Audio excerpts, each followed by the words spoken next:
Welcome back to our channel. I'm Mary.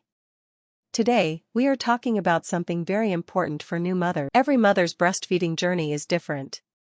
Some days are easy, and some days require a little extra help. That is where breast pumps play an important role, supporting mothers, protecting milk supply, and making feeding more flexible for the whole family. In today's video, we explore how breast pumps work. What is a breastfeeding pump? Often. Narrator. A Now I'm going breastfeeding to pump is a device that helps a mother remove milk from her breasts. It can be used for many reasons: to store milk from the breast. It copies the natural sucking rhythm of a baby, helping release milk without discomfort.